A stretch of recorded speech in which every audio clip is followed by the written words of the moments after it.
Welcome to No More Desire, where we build a mindset and lifestyle for lasting recovery from porn. My name's Jake Castleman, and I'm excited to dive in with you. Let's get started, my friend.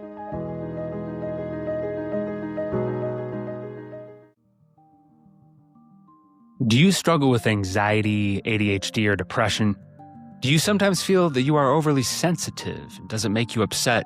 The small things seem to emit large emotional reactions, and you can't really figure out why. Neurodivergence is a buzzword these days. Essentially, it means that your brain processes, learns, and interacts in the world differently than what society might consider normal. Now, how many of us are actually normal, especially these days, is up for debate. But needless to say, many of us don't think within the typical mold expected by society, and that's not a bad thing. I am someone that felt emotion intensely growing up, and I still do. I used to consider it my greatest curse because it led me to volatility, anger, insecurity, and constantly feeling overwhelmed and anxious. It burned me out. But now I consider it my greatest strength in so many ways because I learned how to stop judging myself for it most of the time, understand my limitations or things that I need to do each day to feel stable, and begin harnessing it to fuel my actions as a husband, a father, a coach for men in recovery from porn, and in many other things. The same traits that once made me vulnerable to addiction, high sensitivity, perfectionism, emotional intensity, and relentless drive became my greatest strengths once I learned to understand my brain, regulate my emotions, and build a life that worked with my wiring instead of against it. That's what we're talking about in today's episode, where I appeared as a guest on Ania Hulsman's podcast, Neurodivergent Unplugged. Ania and I discuss my life, my history, my recovery, and I talk about my personal experiences growing up feeling different or that I didn't fit in, my struggles, and the eventual blessings that I discovered that I had came after many years of trial. My hope is that my story will help you feel seen and help you see what's possible, both in quitting porn and addiction and finding greater happiness in your life. Before we dive in, please like, rate, and follow this podcast. It's a huge help to me and my team and the growth of this show, and it helps us bring you the latest in porn addiction recovery and personal growth. All right, let's dive in. Ania, it's so awesome to be here with you. I absolutely loved our conversation on my own podcast. You're just a joy to talk to. You're extremely authentic. You have so many great things to say. And it's awesome to see you again. So thanks for having me. I'm so much looking forward to this conversation. Did we reschedule it? I feel like maybe we had to Do you remember? No, I think it was only scheduled once this time. Okay. Maybe we rescheduled your one, your podcast conversation. Yes, we did. We did. Just that one though. So this time we actually made it happen, Yeah. one go. So Brilliant. So for listeners who don't know you yet, they are in for a treat. How would you describe yourself both personally and professionally, Jake? yeah, so let me start with professionally. So I'm a porn recovery coach. So I help men across the world with porn addiction. And for a lot of people, when they think of overcoming pornography, they're like, okay, so you help guys stop going online and looking at things that they shouldn't. It goes so far beyond that and so much deeper than that, much like the work that you do, Anya. I'm helping guys build what I call a recovery mindset and lifestyle. So how do we build out your life in a way, managing emotional regulation, learning how to relate to and respond to cravings, learning how to build daily routines. How do I calm my nervous system? How can I improve things in my relationships? All sorts of things that we do, spiritual practices, right? All sorts of things that we do in order to build that recovery mindset and lifestyle so that my brand is called No More Desire. Over time, we can lose our desire for porn so that instead we are finding healthy ways of coping in our lives and finding much more joy and meaning and purpose. And yes, you still have sexual feelings, but now you know how to relate to them and how to respond to them and actually be able to direct that energy in your life. So for me, um, I interact with so many men who are neurodivergent, right? ADHD, perfectionism, anxiety, social anxiety, depression, right? All these things that they often struggle with that are comorbid with the addiction. For me personally, I experienced so much of that from a very young age. I was very, very anxious, right, as a child, and throughout my teenage years and into my 20s. So I developed a lot of systems in my life. I'm very much a systems thinker. I was always asking, okay, I have this weakness, I have all these challenges. There's got to be ways to improve them. And so I've developed a lot of systems in my life, a lot of routines, a lot of ways to cope in healthier ways. And now I'm bringing that to people. And I really have a passion and a deep love for teaching, a passion, a deep love for helping other people overcome challenges that I've experienced. And that's kind of always the way I've just naturally thought is in teaching and systems. And now I get to do that for my life's career. And I absolutely love it. Yeah. Yeah. That's brilliant. Thank you. And because we've had a lengthy discussion before, I know that this niche that you're currently in, and you did very briefly mention it there, came through your own experiences, overcoming your own porn addiction. Mhm. Yes, I see you Yes, nodding. Yeah. correct. Yes, you're like, I hope I'm right on this. Yes, I did. That was not the only addiction. There were multiple that I struggled with, and it came in correlation with the neurodivergence that we'll talk about. Yeah. So what is one or two moments in your life that really shaped who you are today and where you first started to see yourself more clearly? Yeah. So, for me, it's interesting because you sent you I was thinking on this. I've been thinking about it a lot actually, and kind of noticing my patterns, my mind a little more distinctly lately. And for me, I was always someone who felt things really, really deeply. I think when it comes to neurodivergence, what I identify with most heavily would be like HSP or highly sensitive person, right? Perfectionism. I dealt with so much social anxiety. Blessedly now, I've made steps in my life to where I actually enjoy talking with people, but that was not the case for me for a lot of my life. And so all that deep feeling and all that intensity of emotion that I had, um, for me, it always felt like a curse, right?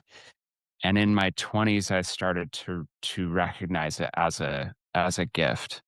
And my older sister, who's a huge hero of mine, she once said to me, and this is like so kind. She said, "Jake, you're what I call a power wielder," right? And how I kind of think of that is like I often tell guys, you carry fire in your hands, this intense fire, and you can either direct it to warm the people around you and to create life, right? Or you can not direct it and it'll just burn crap down and create destruction in your life. That's what I spent a fair amount of time doing throughout my teenage years, my early 20s was burning crap down because I didn't know how to direct that. And so when I started to learn how to direct it, Was there a something that big happened that taught you to direct it? And I'd love if you were like really specific with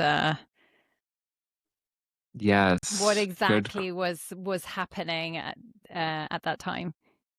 good question.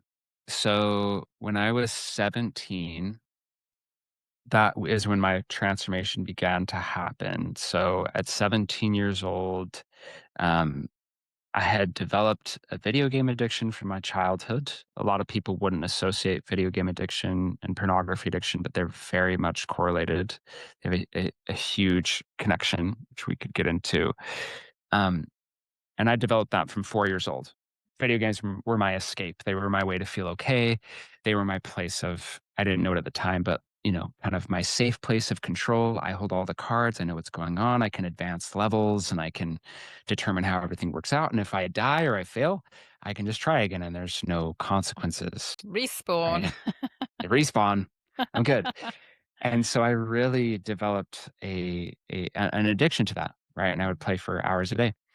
And so when I got into for me, food was big too. That was a big escape. And I know you've talked about your own journey with that.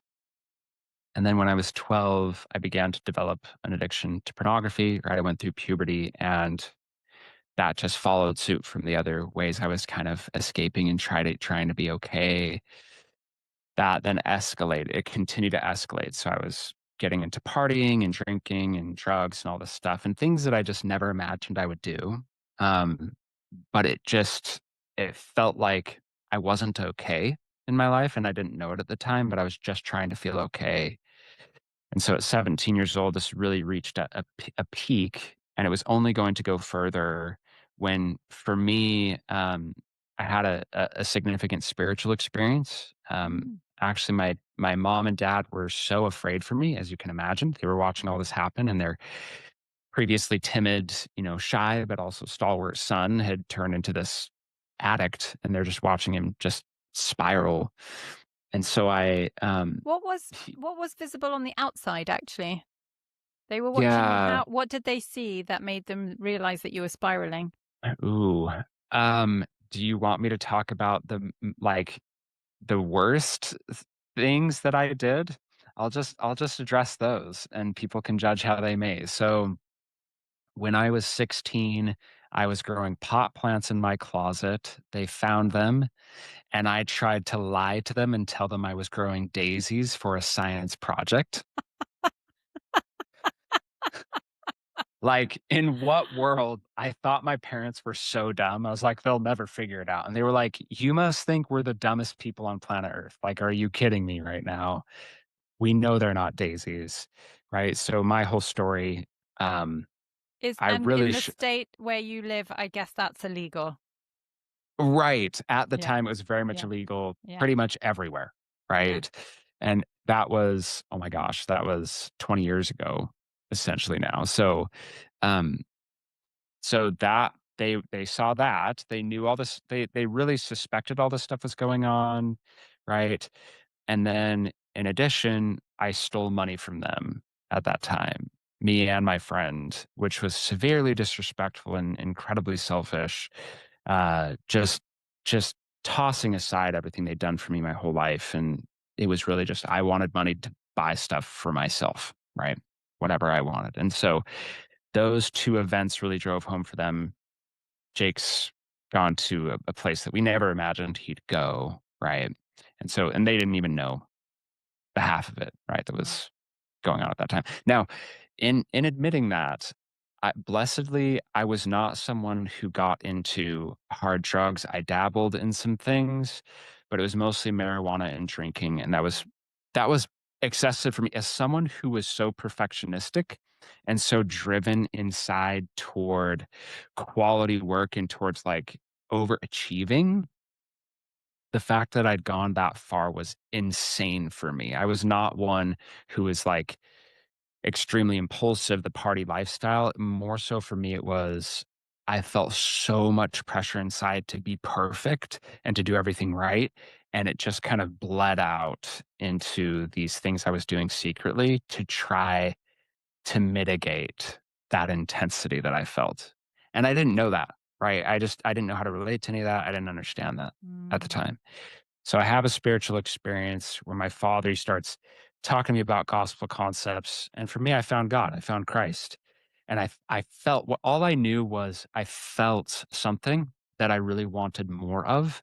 And for me at that time, the best way I related to it was I felt more confidence. And I really desperately needed that because I had so much social anxiety. And so I began to read scriptures and pray. That was like where my recovery started. Right. And as I did that, it started to open up my mind in feeling more awareness of myself, awareness of psychological patterns, awareness and like an ambition growing of who I wanted to be and what I wanted to do. I had masked so much of who I was because I thought that's what was expected. I thought I shouldn't care so much. I shouldn't try so hard. Those were two of the primary messages I was living by. And eventually, when I got into my 20s later, I realized like, look, I like to try. Like I like to do things at high quality and I will spend 2 to 3 times longer on something than someone else will because I want to do it quality. Now I've had to temper some of that in my life and try less hard on some things and let it be enough. But um those are big things for me. Big things for me. So Fascinating. Uh, I think being able to connect into something spiritual is such a gift for anyone, mm, whatever that mm, is for the right. person. It's such a gift. Yeah, and I've found beauty in Buddhism and Taoism and Hinduism and Christianity. I found beauty in all these areas. I love these teachings.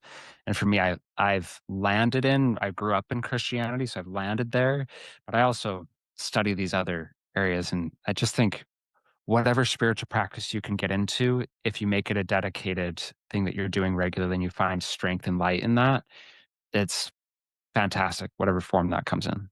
I actually, as a coach, I don't remember whether somebody said this to me or whether I figured it out, but people who have a really strong spiritual practice are really easy to coach because Mm, they are so moved by their faith mm. that they find easy motivation from that place.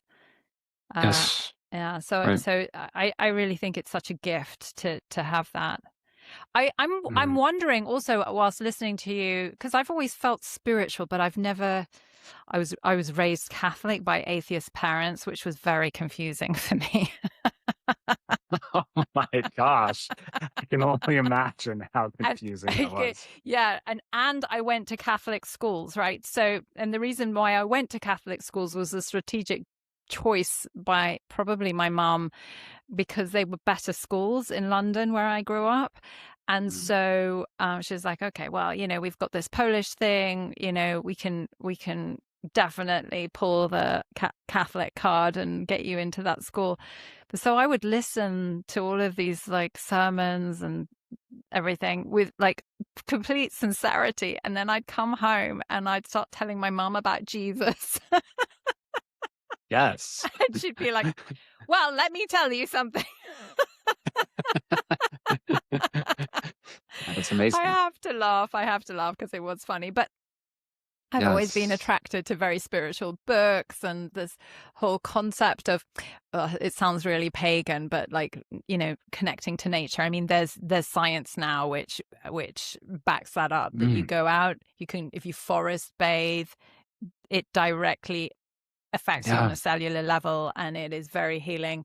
I think I heard very Yes. recently that like 2 or 3 days in nature will give you a good feeling for a whole month. So if you Oh just my spend gosh. one weekend in nature a month, you're, you're set up for Oh, feeling content and good in yourself. Like I love that. amazing, right? And totally free. Yeah, I don't do it enough. And I think that's the case for quite a few of us. Do you do it enough? Do you get out once a month and do this? I I know you have, walk. You walk in the mornings, right? yes, You have I your do. location you walk at. Yeah. And it's what I did was I stacked it onto something I was already doing. So I was already dropping my kids off at school. I say my kids, it's Mm, just my daughter. My son, he's 12 almost, and he doesn't want to know me anymore. Not when of course. when his friends could be around anyway. And Right. Who has a mom these days? Crazy. exactly. But I dropped my daughter off, and then there's this beautiful heath just around the corner, literally, it's like 1 minute Mm, cycle there. And then I mhm. do 20 to 40 minutes, depending on how much time I Mm, have. And I love it. I absolutely love it. And I notice that when I don't do it, I become really lethargic and I mm, struggle to focus and I struggle. So I think it's both being in nature, it's the daylight, and it's also the movement. Like all three of those things are so powerful yes. for regulating your nervous system, but also your energy. So Yes. I feel really lucky to have that at the moment. Yes. Yeah. And I think that's one of those things that, like, our current world, Western world especially, I think has set us up so much to just be indoors all the time, right? We have desk jobs. We also partake in technology that's inside, right? We're inside so much, and how much that's impacted our brains, our mental health, and how much getting outside, like you're saying, if I can just improve my mood, things like focus or motivation for those of us who deal with, ADHD and those types of things, or, anxiety, depression, if I can just get outside and improve my mood 10%, like 10% or even 20 maybe, on a good day, it's like, man, I just feel so much better being outside. That's a big deal, right? Big deal. Yeah. And I was saying to you at the beginning before we started press record, we have unusually hot weather. If Yes. anyone's watching the video, here I am Yes. glowing, as they say. But it also, I mean, it's the kind of place which gets wet and cold as well. And I Mm, almost enjoy those walks more than on a beautiful sunny day with clear blue skies. There's something mm, about being out in the rain that mm, I just find, I don't even know what the right word to describe it is. Maybe I just find it funny and joyful because it's so the opposite of what you're meant to do. You're meant to hide from the rain. But yeah. I'm obviously wearing a raincoat, and actually I Right. have rain trousers even, um, because Nice. I live in the Yes. Netherlands and we cycle, and if you don't have rain trousers, you get very wet. Yes. A Well, raincoat is not enough. I can only imagine it's very, very wet out there. And yeah, I don't but here we're in a desert. So I'm in Utah and we actually had a fire, pretty big one recently, only about 30 minutes north of us. And so it was just smoke in the air for like 4 or 5 days, ash falling from the sky. It's like Armageddon is here. We're all gonna die. It wasn't that bad, but for me, and for everybody here actually are, like how much that impacted kind of mood and stuff. And Oh, I can and I imagine. Yeah. any time that I start to experience like a lapse in focus or motivation, I can go straight into self-judgment, straight into that perfectionistic voice. What's wrong with me? Why am I facing this right now? Why am I not on top of things? I should be feeling better. And I need to, like, really just sit down and breathe, and, like, I go into parts work. I don't know if it's something you use, if you ever use IFS stuff with for yourself or clients, but do you know what it is, or are you familiar? I am vaguely familiar, but it's not specific. Specifically one of It's my tools. So yeah. in a lot of ways, it's like emotional mindfulness, but Mm. just kind of speaking with emotions as if they're like little people, right? You're just kind of talking with them and kind of hearing what they're saying and just getting in touch with that and just giving it a voice rather than getting stuck in this self-judgment. So I can actually hear that judgmental part of me and be like, okay, like what's going on for you? Like, why are you judging me so harshly? And it's like, well, this, and that, and you should be doing all these things. We have to move faster. That's been a constant kind of a constant voice throughout my life is move faster, Right. which has improved a lot actually over the last several months. Are you Um, naturally fast or yeah, slow? depends. What am I doing? So when it comes to like content creation about something I'm passionate about, I move very, very quickly. But if it's something physical, I have a much harder time with that. I'm far more methodical. In fact, when I was 18, I started working at a fast food restaurant and they fired me after 2 days because I was so freaking slow. That's a great story. The the owner told me, she said, "Jake, you're just not quick enough for this job. Maybe you could do something more slow paced, like being a caddy." That's what she told me. Maybe you could be a caddy, a golf caddy. I don't know. In her mind, those were the two options. That's Either I could work in a restaurant or funny. be a golf caddy. So for me at that time, I was like, gosh, like throughout my life, I often felt slow, right? And I actually didn't realize I talk about the content creation now, but it was not always that way. I would get in my head about things. I would freeze up. It took me forever to finish things. In fact, in school, I was always, when I would take tests, I was either the last person to finish or like second to last. And that was constant. And I got this message in my head like, I must be dumb. I must be really, really slow. And that's the message I carried for so long. Yeah. But later in my life, I changed my diet significantly. And that really, I had brain fog all the time. Okay.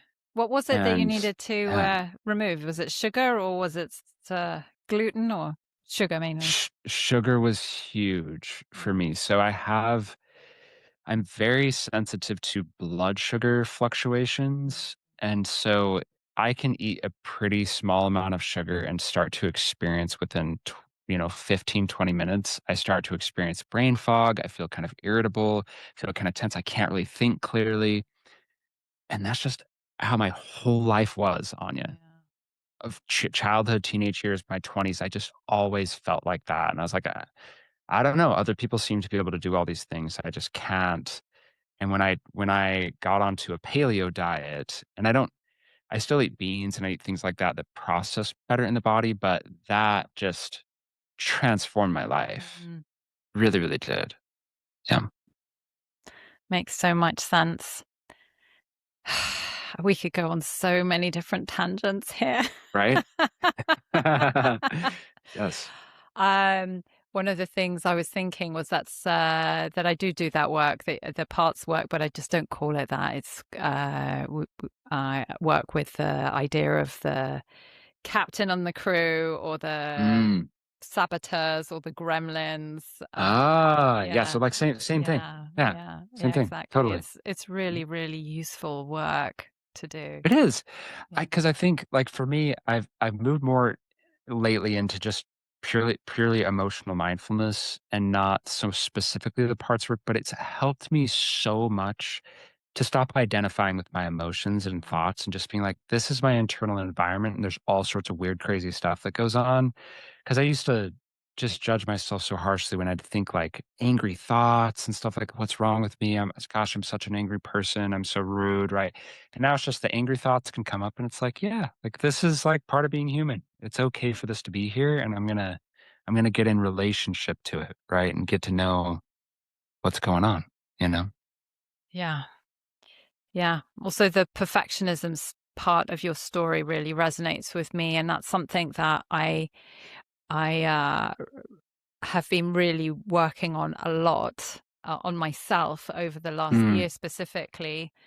Um, well, for many years, but last year I feel like it's been. I'm finally beginning to see myself, mm, and I noticed that people react to me differently as a result. I used to basically make myself smaller. I didn't want to draw any attention to myself, in case I was found out, right, or I did something wrong, right? yes. So I Yes. um was extremely self-conscious, and uh where was I going with that? Perfectionism. And interesting, you were talking about the alcohol. So you would drink alcohol, and that was your release. Yes. I remember getting drunk when I was 17. It was this girl, Rebecca. It was her 17th birthday party. We were at her house and we were like so grown up because we had a dinner party at someone's house, and we had wine. Wow. You So guys were grown up. so grown up. You were so mature back then. How did Exactly. you get to that point? And I ended up drinking. I don't know how much I drank. It may have only been 2 glasses of wine, right?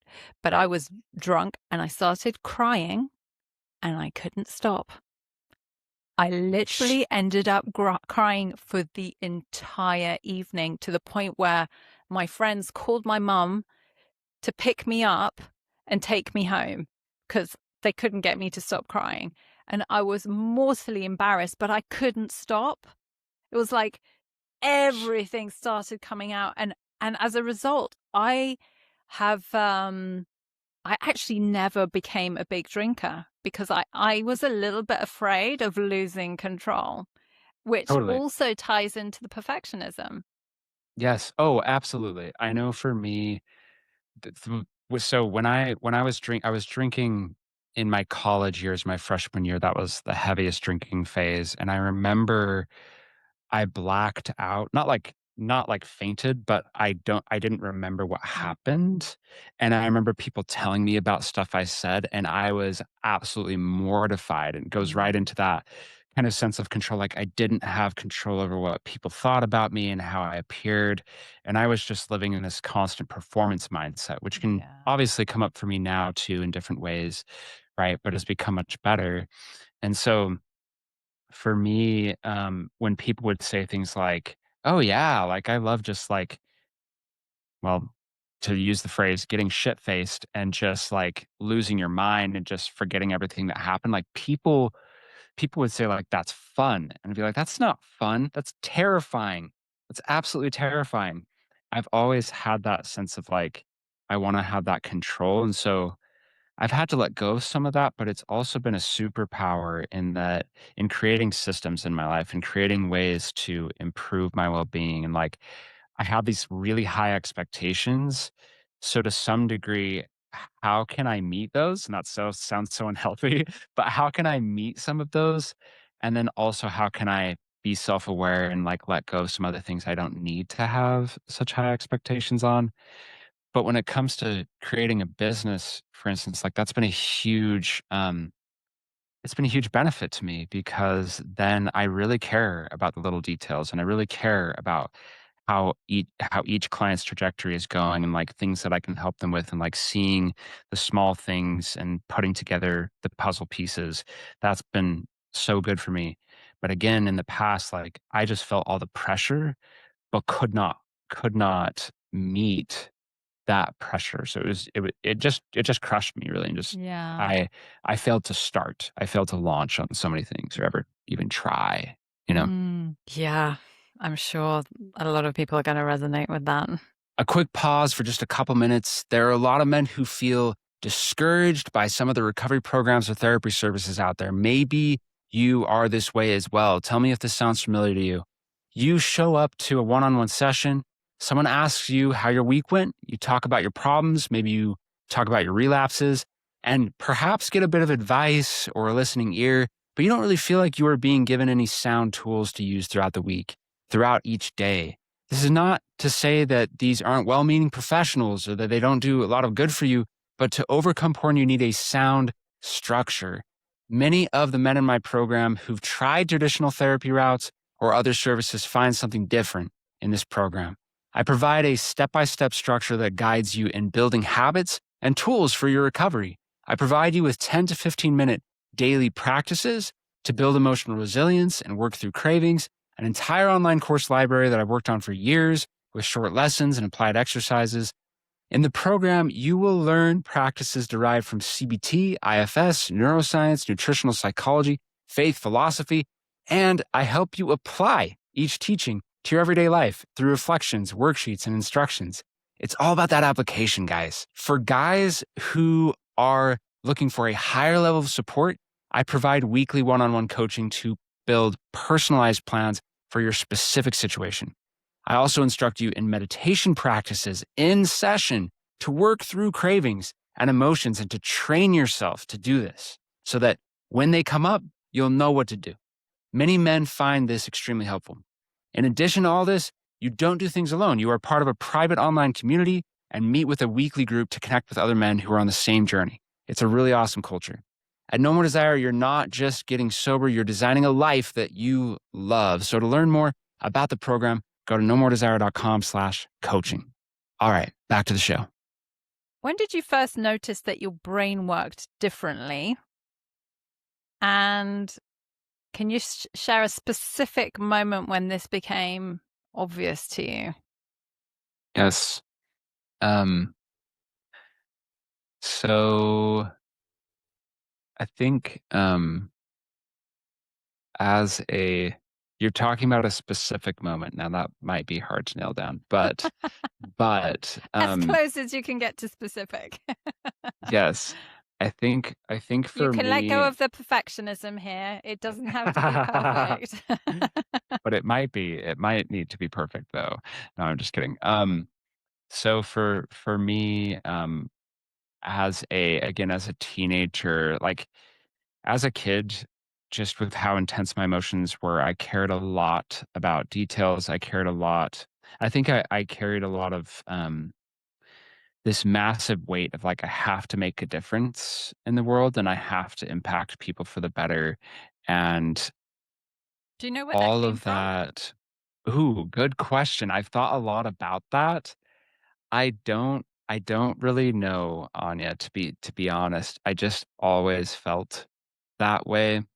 Um, I think that when I when I contemplate it, and I've looked back a lot on this, there was there were some painful dynamics in my family, in just some of my siblings that were having a really, really difficult time. Um, my parents trying to manage that, and navigate that.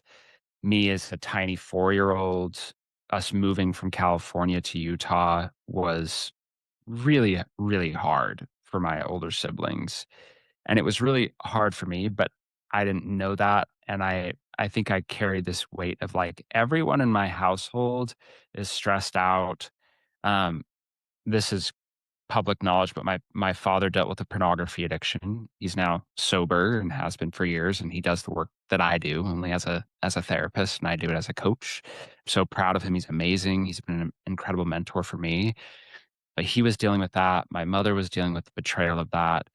They were in massive financial distress. And then all my siblings had lost all their friends and moved to this new place. And so I think as a 4-year-old, I felt this huge weight of like, everybody is unhappy and there's nothing I can do about it. And so I didn't know how to handle any of that. And I think some of that may come from that, of like feeling like I've got to I've got to help people.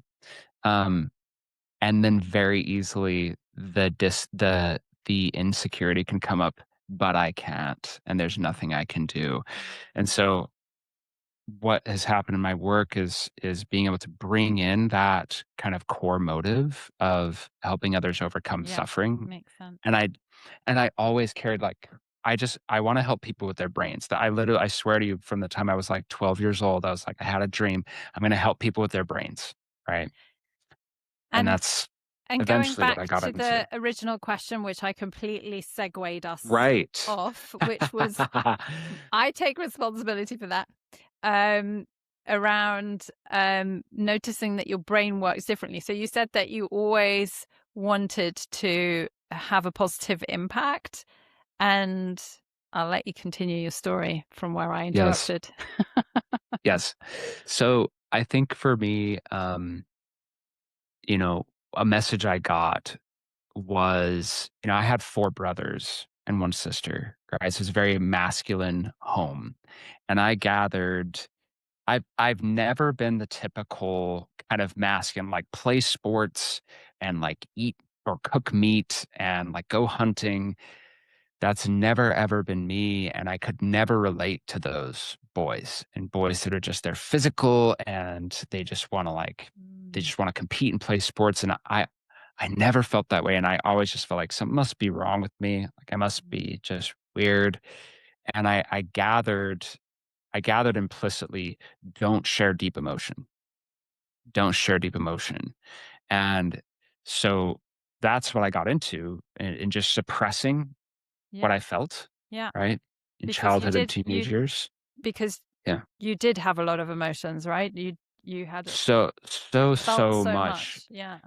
And for me, it's for me, when it comes to my strengths, deep thinking and deep feeling, again, that kind of high sensitivity, it can be the greatest curse of all time because like small things can just completely overwhelm you, right? I've experienced that way more times than I can count just all throughout my life. It's like, why is this tiny thing upsetting me so severely?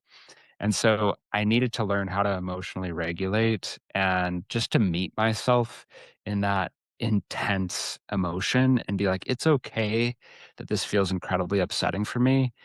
It's also a superpower for me because when people like I revel in and love meeting people in deep, difficult emotions. And for others, they're like, that sounds like hell. Why would you want to do Yeah. that? And for me, it's where I live, like, it's what I love to do, Yeah.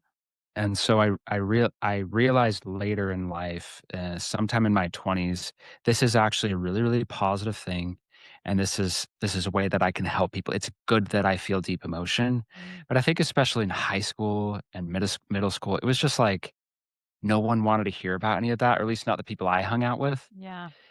and I tried to fit into areas where I didn't belong, and I think I would have been much better off, like, hanging out with the drama kids or the debate kids or Yeah. kinda more of the artsy types and deep feeling types, and I just didn't know that about Yeah. myself, you know? Yeah. Yeah. So, Yeah. So interesting. Thank you for sharing that. So my next question is, so often neurodivergent people are misunderstood.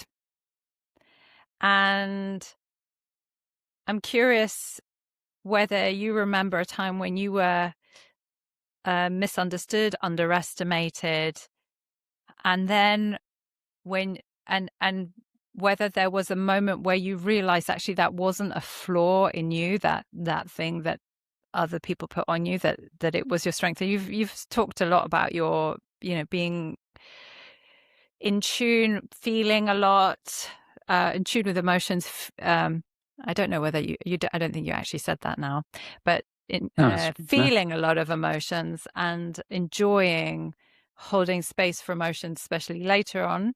Um, Going back, was there a moment where you remember that mismatch with somebody else, and then realizing actually, I'm not wrong here? Have I Right. made a clear question, or have I completely I think it's a confused you? great question. I think it's a great question, and I will discuss both the strength and weakness as well, though, of this thing that I'm thinking of. And that's when you ask that question, I think of every place that I ever worked, honestly.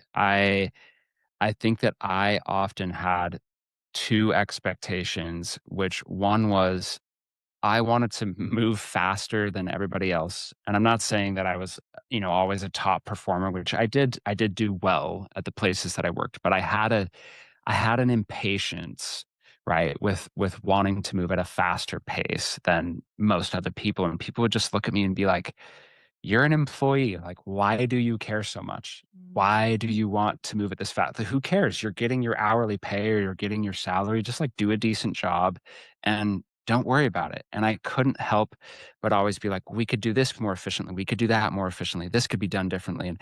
And that everywhere I went, that was always a point of conflict, and the weakness in that is I had a hard time fitting in to kind of as a cog in the clock. I always to my to both to my strength and also to my detriment, though, within the workforce, I always wanted to lead. Like, I always wanted to be the change maker or the mover or the shaker. I wanted to change things, and people were like, "Stay in your lane. Like, don't just, like, do your job and stop trying to get involved in these things." And so I had a really hard time with that. And so what was a weakness, a strength in ways, and that I would take initiative and I did do things that were helpful and made changes, but more so it became such a strength when I started my own business and I always knew I wanted to do that. I was very, very terrified of doing that. And so I allowed procrastination to get in the way for a very long time. But then once I could be my own boss, I could I could move at the pace I wanted to move. If I wanted to, pivot on a dime and I'm like, I'm bored of doing it this way, I'm gonna do it this way instead, I could do that. And I've done that constantly during my business, right? This isn't working well, or this could be done more efficiently. So I'm going to change it today and I'm going to work on it for the next 4 hours and I'm just going to get it done. And then I'm going to do it differently. Mm. Where I felt all that motivation and all that fire at places that I worked. And it just often led to me being like, let's change this or let's make this better. And people being like, whoa, whoa, whoa, whoa, whoa. No, let's not just stop. Just stop. You're trying to move too fast and you're thinking of things that just aren't yours, you know? And Yeah. that's just the way that my mind worked. I hear this story so much, so much. I've got an interview set up with a guy who worked for Merrill Lynch, the bank. He was Mm, like 28 years old or something, freshly out of the army. And he saw that they had this really inefficient card system. I don't remember the details of it, but basically when they needed a card, it would take 15 minutes to go, get up off your chair, go to the place where all these cards were. This is all like manual days, right? Find the right. card in the right category, pull it out, go back to your seat, and then, do the thing. And he was, this story will be shared on my podcast. I don't know why I'm telling it ahead of time, but it's such a great story. It's great. He was like the age of computers is here. I think this was in Right. the late 80s or early 90s, and he was like we need to digitize all of this. So he wrote this lengthy proposal, sent it off to someone very high up, and then they called him and went, we need to talk about this, and did that and saved the business millions, because that was 15 minutes times Awesome. X many times, right? Wow. I So love that. it's, I love yeah, that. it's such a great story, but I think it's a really common story where in your mind you're looking at the way people are doing things, and a lot of people won't question. I dare to say neurotypical minds will just toe the line and just do what's being done, What's whereas required. when your Right. brain is working in the sort of systems level, you see what's happening. This does not make sense, it's inefficient, You we need to cannot change it. help. Yeah. I could not, like, I tried to turn it off so much, Anya. I tried to turn that off, especially when the last job I ever had before my business launched full time, I had I think I would, and again, this is hard in ways for me to say, but I'll just be vulnerable. I think I would always get into conflicts with management. And that's not to say I was, being aggressive or yelling or anything like it's just there were disagreements and I often just felt like, why can't we change this or why can't we do this differently or why can't we talk about a different way to manage this, right? And so I was really determined just to like be that cog in the clock and just not think about it. And I was actively just trying to like suppress and just kill that fire inside of me because I was like, this is what I have to do. And fortunately enough, it was the biggest blessing of my life. I got laid off with 30 other people because the company was not doing well. And It's I because had they been weren't working. listening to you. Right. Exactly. If they would have just listened to me, everything would have been fine. Um, so for me, I'd been building my business for, I think by that point, it was maybe like a year and a half I'd been working on it. And so I had enough clients actually that we were making some income and it built from there. And it being laid off, while it was absolutely terrifying, it gave me the time to invest more in the business. And then it actually took off and became my Fantastic. full-time gig. So I did cool. not think of it as a blessing at the time. It was absolutely terrifying, but it became a blessing. Yeah, agreed. So many blessings in life where something happens to you, or like I've heard it called a big shitty gift. Something happens and you're not at all happy about it. Love that. Happened to me so many times, but today's podcast is not about me, it's about you. So I'm going to Right. refocus back onto you. So I love this next question. We kind of touched on it, I think, a little bit before we started recording. This is about professionalism Mm. and masking, right? So there's this Oh, yes, I love this question, idea. actually. Yeah, there's this idea that in order to be professional, you have to show up in a certain way, you have to dress a certain way, hair, face a certain way, you know, uh, you need to speak a certain way, and only share certain things that's Right. appropriate, right? Right. But it's for a neurodivergent mind that can cost so much and actually be really cause a lot of stress and lead to eventual burnout. What's Mhm. been your experience with that, and how is it for you today in your business? Oh my gosh. Okay. I love that you ask this because I'm actually thinking of so many conversations that I had with my wife over the years when I would work for, a um few different businesses, and she would say, "Jake, like, why can't you just say what they want you to say? Why can't you just put on the mask? Why can't you just perform? Just do it for you're there for 8 Yeah, hours and then you yeah, can let go later." yeah. That that has I swear to you, I do not have that ability. Mm, It's what I feel like in so many ways. Now I'm exaggerating to some degree, but it's always felt for me like I am who I am in my personal life and my professional life. Like, if I want to be a certain way in my professional life, I need to become that person overall. I can't wear this mask. And so for me, it's it is so much better for me. Like if I am inside not feeling good feelings towards someone, I need to do internal work to like process through like what am I feeling? Why am I feeling that? Why am I judging them? What's going on inside of me and do some of that deeper work so I can forgive them or I can figure out my stuff so that then when I can show up, I can be genuinely good to them. Because if I don't do that, like they people will know because when I speak to them, they will be like, "You don't like me," and I can obviously sense that. And same thing in the professional realm. I needed to I needed to for me, I wanna show up as who I am and bring the passion, bring the fire, bring the care, like, bring the joy and the enthusiasm to the work because being, like, ultra professional or, like, stuffy, it feels absolutely suffocating and completely exhausting, and it feels essentially impossible.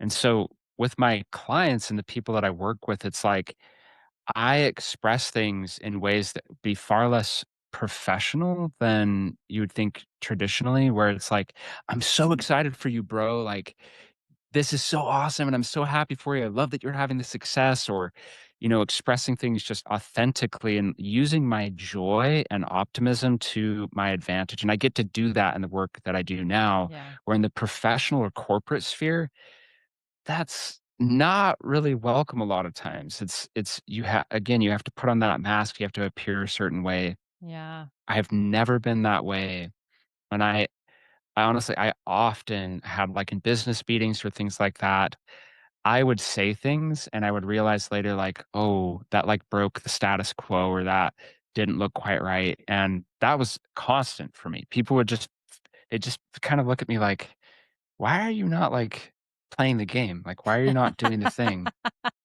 You just gotta just play the game, right? It Oh, just never the I never game felt is the possible. torture. Yeah. Thank you. Thank you So, so much for your answer. Okay.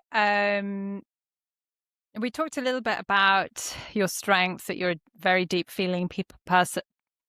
Blip, blip, blip. You're a very deep feeling person, and that you love like intensity and you love holding space for like, difficult conversations and experiences. Am I getting mm. that right so far? Yeah, yeah, Yeah. yeah. Yeah, it's I mean, Uh, I'd say so, yeah. yeah. And then you also talked about your systems thinking. Uh, Mm, are there any other strengths that you possess that you have that make you you? hmm. Yeah, good question. I think when I see a problem, I automatically go into again, it is that systems thinking that you're talking about. If I see a problem, I start asking, okay, well, how can that be improved? And for me, the primary place that happens is in our well-being, emotional well-being, mental well-being, physical well-being, I've always asked those questions. Okay, this thing is going wrong with my brain. Like it's not feeling good for me. So there must be answers that I just don't know about yet, and I'm going to explore that. Right? That's just always been the way that my mind's functioned. Now that can work. That can be a curse sometimes too, because it's like some things they're just really, really hard and you just kinda gotta accept, like, yeah, it's not what I want, and I have a hard time with that acceptance of, like, Mm. this is not what I want. It's like I always wanna optimize. I always want to make things better and change things. Um, so that problem-solving ability is is a huge blessing and a huge strength. Um, I think being detail-oriented, seeing the little small details, again, in my earlier years of life, that was absolutely suffocating in a lot of ways because it was just too much pressure, and so I've had to learn how to balance that, right? The perfectionism and be aware when it's like, "Okay, I can stop here. This is enough, and I don't need to go any further." But when I get out of sync and not in self-awareness, and I'll just keep going on something, and 5 hours later, I'll realize, "I've been working on this thing for 5 hours. That is really not that important, and I've Mm. totally wasted time, and so I Yeah. really try to be aware Yeah. of those things, but the detail orientation is a blessing too, you know?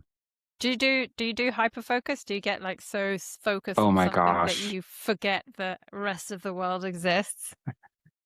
100%, especially when I create content, I launch into that zone, and I love that ability. I thought that that was something that everybody had, right? Mm. But that's not the No. case. That's not the case, and so but then it's I just like we wonder talked about. how people who don't have that actually get stuff done. Like it feels like Right. I love that space, and I can go for hours Oh, and hours and hours, and oh, maybe it is important to take breaks and drink and that kind of stuff. But like right, I find it so productive, and it really makes me wonder what that must be like if you don't have that. Have you right. ever wondered Yes. that? Yes, I have. I have wondered what it would be like to be a more even-keeled, more balanced person with a higher level of peace in their I lives, don't yeah. I don't see myself not even keeled. I just think that, That's I good. even my keel in a That's different good. way. Can I talk about this actually? This is huge. We talked about this on my podcast a little bit ago, and I really wanna share this because I think it will be meaningful for a lot of people. Um, I have not felt that throughout my life, right? That sense of peace and that just well-being in the simple things, and I've always felt this drive to go, go, go, go, go, and this has shifted significantly for me over the last several months. And that change has come primarily by getting off of my smartphone. And we talked about this. I told you I got a dumb phone, right? Yes. The dumb phone thing didn't work out, unfortunately, because turns out the technology was crappy and I couldn't even like hold a conversation with someone on the phone. The reception was so bad. I don't know what that's about. It's just a bad phone, I guess. That didn't work out, but however, my systems I set up with sticking my smartphone in the drawer of my office and keeping it there pretty much exclusively, other than a couple times I bring it out like morning and evening for like I'll read scripture on it while I'm at the gym on the elliptical, and I will like check text messages, right? And I've just let family members know I'll only check text messages like in the morning once and in the evening once. If you need me more quickly, like just give me a call, right? A lot of us feel like we can't do that. I felt like I couldn't, and I've been doing it. It's been amazing. I did what you suggested actually, Anya. So you inspired me in this. I turned off all my notifications so nothing comes through. I find myself like just feeling so much more of that peace and that presence and that ease in my life. I think for me, I grew up as a technology kid, right? I was on video games. I was watching TV for hours per day. When I did you went on get a your first screen oh that was man, yours that was mine. Well, or that you had I easy mean, access to? yeah, 4 years old. Wow. It was I was playing for probably I'd guess 2 to 3 hours a day Wow. at the time I was like 5, right? And so we know so much more about what that does to dopamine levels now, but I just struggled for dopamine. Like between the video games to the TV and then all the other stuff I did later, my dopamine was so sapped. And so I just felt this total lack of motivation and direction and connection to other people. And that converted into ADHD symptoms, right?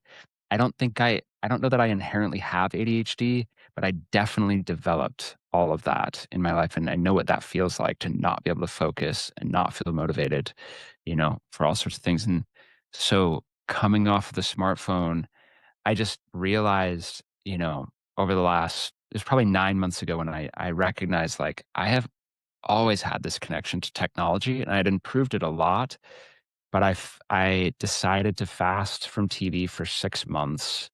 That was huge for me, and this led me to say, "Well, what about this smartphone stuff?"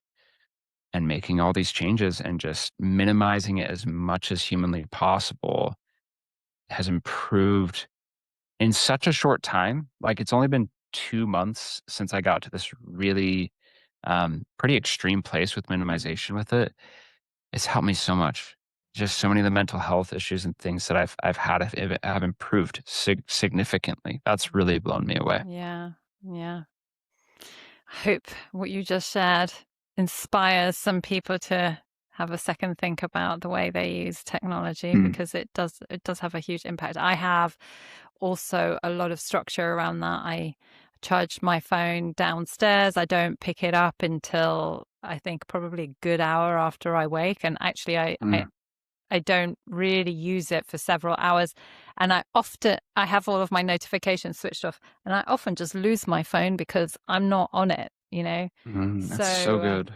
yeah, So good. I should It's be probably have a drawer, a place to put it, but I pick it up, and then there are days, obviously, when I do pick it up more, and then I feel more chaotic, and I feel like my Yes. my brain is like really all over the place, and I notice myself seeking a dopamine hit, and at that point, I realize like the best thing I can do is just step away from it and take some That's deep breaths and that's have some quiet, no input time, or like maybe a book as the sort of maximum amount of input. And that does help me quieten my mind, definitely.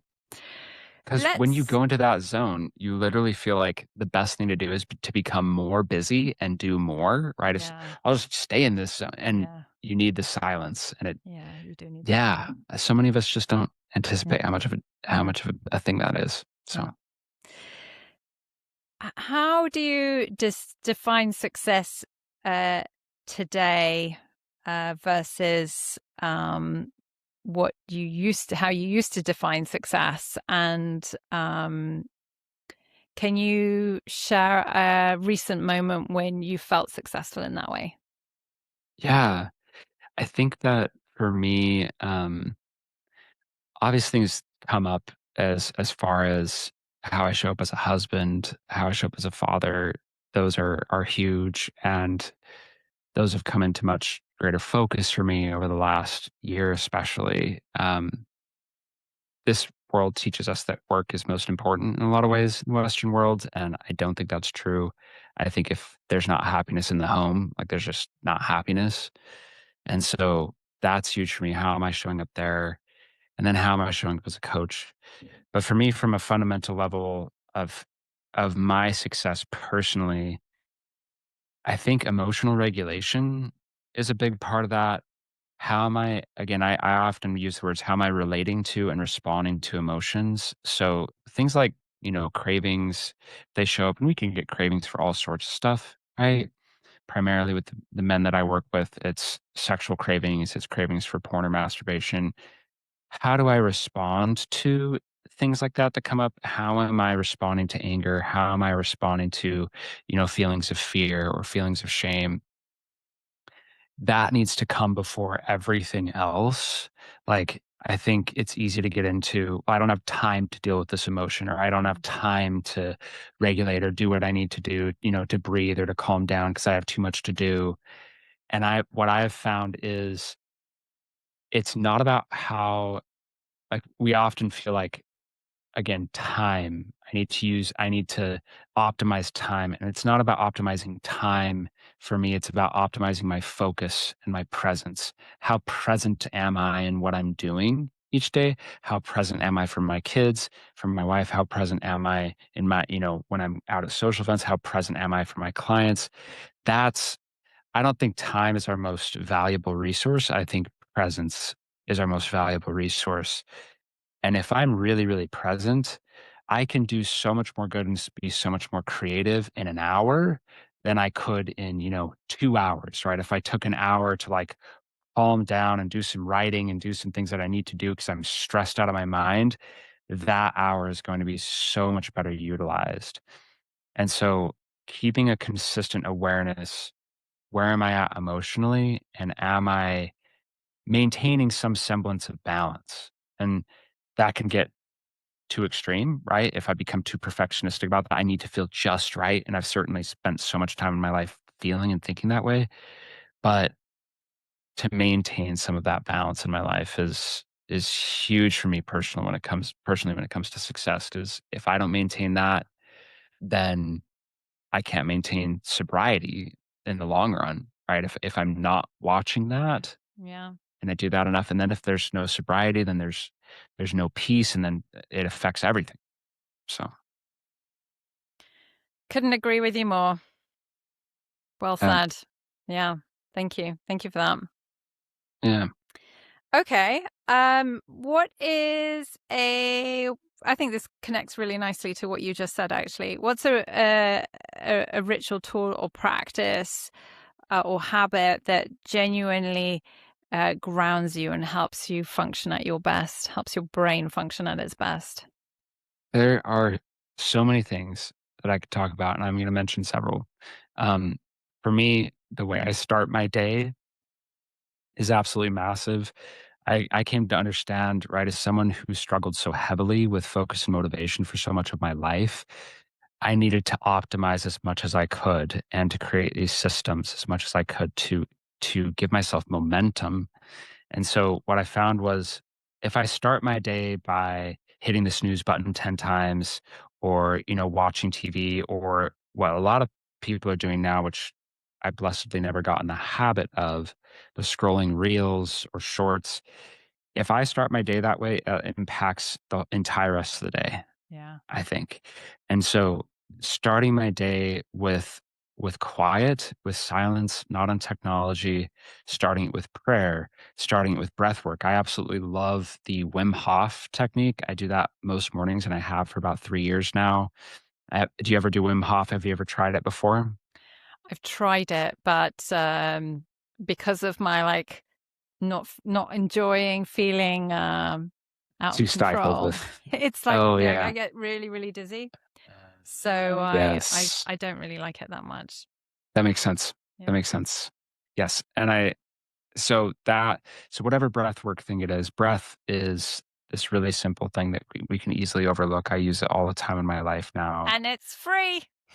It's free. Yeah. We don't have to pay for it. It's right there. Exactly. And it's even just I do 4-8 breath work, which it's called by many names, but it's just 4 seconds in the nose, 8 seconds out the mouth. Doing that for 2 minutes can calm you down pretty significantly. I teach all my clients that grounds me. Um, for me, Anya, all throughout the day, and again, whether it's for somebody, meditation or mindfulness or prayer, whatever it is, for me, prayer all throughout the day before I start things, like before I'm hopping on this podcast episode, I'm praying for the outcomes that I want for people and what I want this episode, how I want it to help people. Now, some people can look at that and be like, wow, that's so amazing, or you're so self righteous and full of yourself, or whatever. For me, I did that out of necessity because I struggled with so much anxiety and so much perfectionism. It helps me get into this state of just more faith and more belief and more calm of like, I'm taken care of and like, God's here. He's going to help me. And I'm just here to make a small difference for somebody and I can let the performance and the rest of it go. And that has helped me so, so much just to focus on the good of others in prayer, even for just 60 seconds before I start most things throughout the day. That grounds It's me. it's it's it's anchoring the state that you want to be in as well. You can't. Well, Yes. I'm imagining here. I'm going to make something up. That Great. can you be angry if you're in prayer and connecting to your faith? Right. Right. I feel like that would be really difficult, or well, my hallucination is that when you connect to a higher self, that you actually that it does regulate your nervous system. So Mm. whatever you call it, whatever flavor you have, Yes. it's what it really is calming your nervous system and helping you to Yes. um, connect with yourself Right. and be present for what it is that you're doing and not be in your head, right? Yes. And I I think love that that. spirituality and psychology are intimately intertwined. It's when I pray, we get so caught up in like, is God real? Is he not real? Whatever that is, it's whether you believe in God or not, when you go into a state of prayer and you're praying for other people or you're expressing gratitude, those are my two big things, good of others or gratitude. I'm training my brain to focus on those things, and that's Mm. helping me calm down, it's helping my nervous system, it's helping me build new habits of, "This is how I think, this is who I am," and especially with things like addiction, um, we get so self-focused, and I instead of saying selfishness or self-centeredness, I say it's being self-focused because we get so obsessive and so uptight about, "How do I feel? What am I going through? What's going on inside of me? How do I manage these emotions?" And if I can just get others focused, it's huge. We get so self critical as well. And gratitude is not self critical. Gratitude doesn't assess my performance. It just says, I I'm just grateful for what already is, and I'm grateful for what I already have. And so that's training your brain to think and perceive the world more that way. And so that's why I'm constantly doing that throughout the day. It wasn't something I did because I was like, I want to be a really moral person. It was like I am desperate to feel better in my life. And so it was a system I could set up in my life to feel that more of that peace and that Yeah, wellness. I had to do it, you know. beautiful. Thank So you. yeah. Great. Well, so much great stuff that you've been sharing so far, Jake. We are almost at the end of our conversation. We've just got a quick round of Right. quick fire questions and Yes. with short answers, which the first question is, do you have any food quirks? I eat an excessive amount of mixed nut butter. It's sold at Costco. I probably eat like 5 tablespoons of that per day. It is absolutely ridiculous how much I eat of that. And is it that you really like the texture of it? What is it about that that makes you want Oh, to eat it? Do you like the flavor or do you know what it is? the flavor is good. Probably more like the texture of it and the feeling of it is yeah, I'd say that's big. I've always been that way. Like for me, like stuff like oatmeal or applesauce or like peanut butter and jelly sandwiches, like I'm such a child in what I naturally love as far as foods go. I like my wife was like, "What's your favorite meal?" And I'm like, "I really love a good peanut butter and jelly." I don't eat that now, unfortunately. I've had to modify it a lot, so I'll Yeah. do like a I have this mixed nut butter. I have this jelly that, like, doesn't contain any sugar, and I have, like, a wrap made out of, like, buckwheat, which is a seed, and I will, like, do this nut butter jelly wrap, but, like, I live for that. I love that Yeah. so much. She's like, "You're such a kid," and I'm like, "It's just that's what I've always loved." So, You got to own it, Jake. You that's got to own right. it. Brilliant. Um, do you need recovery time after a big work or social event? And if so, how much? So after oh my gosh, if I spend an entire day with people, like 8 hours, I just wanna be by myself, and I hate all humans for, like a solid 4 hours. I just wanna be by myself. I love p like, I've developed that extroversion, but I'm naturally very introverted. That's my place of recharge. And then work event stuff, like, I have found for me it depends on the scenario. Sometimes I come out of that and I'm like proud of what I did and I'm charged up, but sometimes I come out and I'm like just like drained, just like disappointed, just like I don't feel as great as I want to, Do you you ever know? go to in-person networking events with people where there are people that you don't know? Ooh, I have done some of that for sure. Not a comfortable space for me, more comfortable than it once was. Um, so much of my work is online now, though, Yeah, you know? I yeah. don't do much of that these days, honestly. No, well, I get that. Do you do 'Cause that? Do you go to quite a I few of those? do, I do. I That's feel good. like That's good. I think it's really good for me. I find like certain events are much easier for me to do than others. So there's this amazing woman, Marie Chapronier. I think I've said her name correctly. She was actually Mm, recently a guest on my podcast, and she has this um, a community called Behind the Mask, and I just love the name of it from the start. And she's neurodivergent herself, and it's one of the reasons how yeah. she got into that. And the events that she runs, I always like come out feeling buzzy and great, and I don't have much of a sort of what's the right word, impressions hangover afterwards, right? But then there are other events that I might go to where like I went to one, I think maybe it was in September, so quite a long time ago. But it was in this venue where there were floorboards and I could feel it moving. So I could feel that moving. It was a lot of people. There was a lot of noise. There was a lot of movement from one space to the other.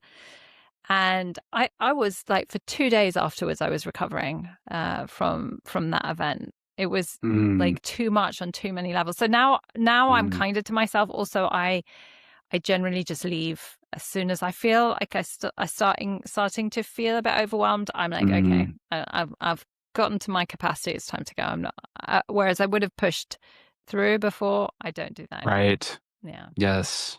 That's good. It makes so much sense to me because I think I'm, again, very prone to just go into like, well, I should be able to do this and I should have yeah, more exactly. capacity. And why am I feeling this way? I shouldn't feel this way, right? Yeah. Yeah. Yeah, exactly. That's what I would have done, and the story that I would have Mm, told myself before I understood that actually that's not good for me. right. Because then you drain yourself out and then you're like no good, like you're saying, for like Yeah, hours or even and then I beat days. myself up for days afterwards. Oh, why do I feel this Mm, bad? Like, why can't I get this mm, done? And that's not mm. good for me. And it doesn't, yeah, Yeah. it's like a negative spiral, which actually could get worse and worse depending on, how I decide Yes. to deal with it, right? Well, I think, and like right along with that, like if I will go into hyper focus mode for days on a project, especially like course content I'll create, often when I'm done with that, I will feel drained out and I will feel like depressed for a while after. And I've really come to learn that about myself. And come to accept like when I'm done with this, I probably won't feel like jazzed. I'll probably feel drained out. And And I've then do you learned give to yourself accept permission? that. Yeah, do you give yourself permission Yeah. to just rest for a couple of days afterwards? Mm, no, not a couple of days, no. But probably like 30 minutes. Well, if like in the scenario where you are hyper focused, let's say for 4 days in a row, and you're like Mm, really working right. hard and super concentrated, do you then give yourself like, because my hallucination is that you would have done in those 4 days the equivalent of like 2 weeks work of somebody else, right? Mm. I'm probably Do you just not I'm give yourself probably permission to then? I would like you to I start I thinking I about that, will Jake. I give myself permission for, like, a very short period of time in comparison to that, Mm. honestly, and I probably should give myself more time than I do, and I don't, and sometimes that does lead to being drained or burned out, but I have my methods and ways of, like, recharging myself and reengaging, and I use them, and then I just Okay. keep going. So I don't know. Am I crazy? Should I be better about resting? Maybe. I don't know. You could always play around with it, like try it But out one time and see. Then you can let me see, know. and literally when you say that, so I still have an issue with this because I get terrified when you say that because a part of me says, "What? Not be busy? No, I have to be busy." I've gained more of that ability to like be in silence, like when I feed my infant or stuff like that and do that, but I still am really scared of not being constantly busy. I fear that boredom. I learned this about myself recently, especially after coming off the smartphone. I felt bored the other day and I was like, like it was so anxiety provoking for me. I was like, I cannot feel bored and not have enough to do. This is not okay. So I'm still really That on that does journey. sound a little bit like ADHD, by the way. Not diagnosing or pathologizing, just saying. All right. Yes. Next question. Okay. Um, I'm going to actually skip to the last one because we have been Okay. talking for a lot of time, for a long time, and Sorry, I'm there's long been winded. It happens. no, not at all.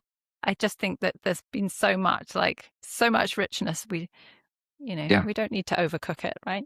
Right. You're Uh, right. if there's one thing that you could change in the world, somebody made you the boss of the world. If there's one thing that you could change, what would that be?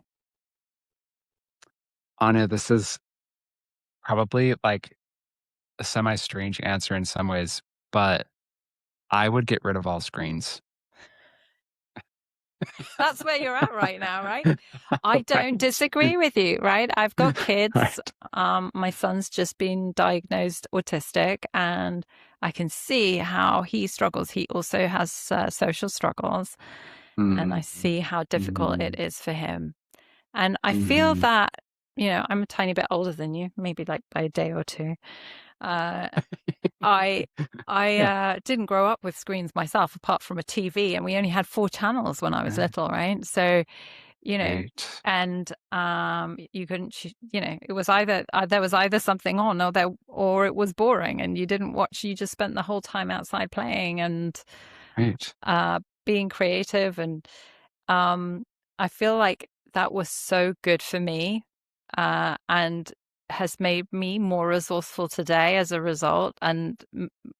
Uh, and I wish that I wish my kids had that. I mean, there are benefits to technology. It's not like it's all evil, right? But Right. I Of think the course. convenience, especially of smartphones, is is is destructive.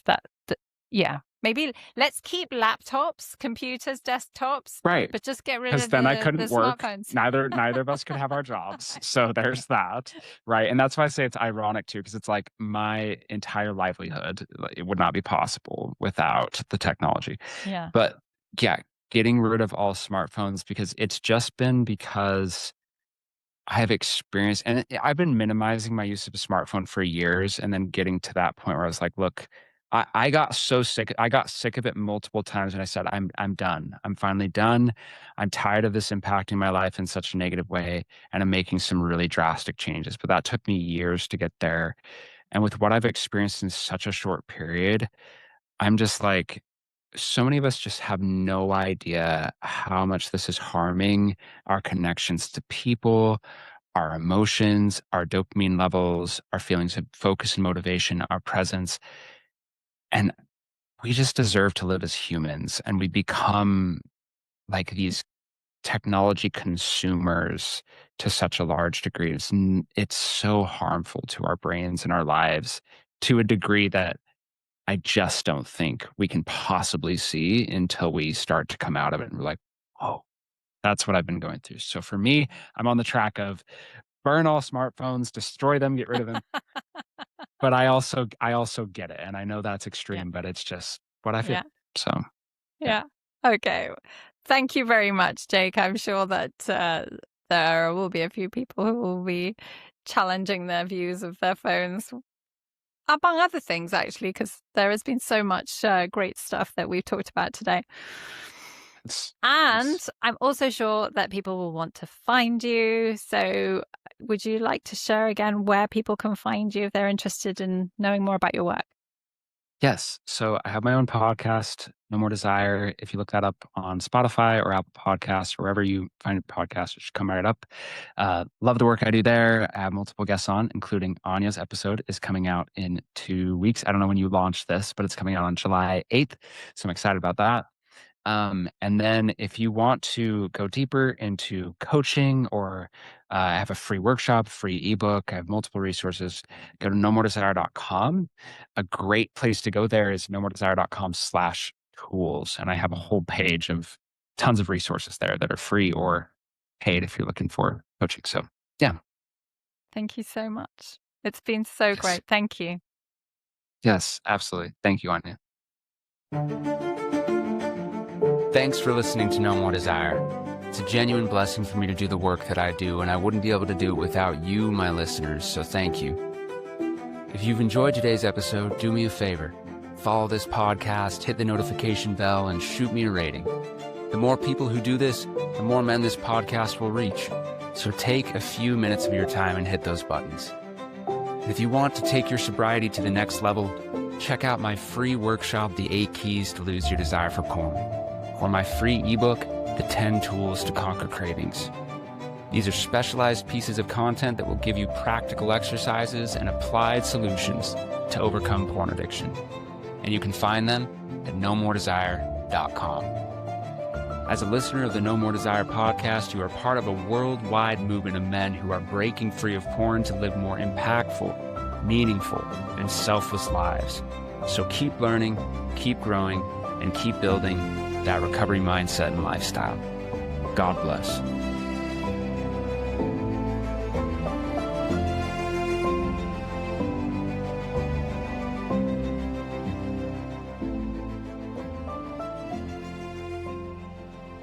Everything expressed on the No More Desire podcast are the opinions of the host and participants and is for informational and educational purposes only. This podcast should not be considered mental health therapy or as a substitute thereof. It is strongly recommended that you seek out the clinical guidance of a qualified mental health professional. If you're experiencing thoughts of suicide, self-harm, or a desire to harm others, please dial 911 or go to your nearest emergency room.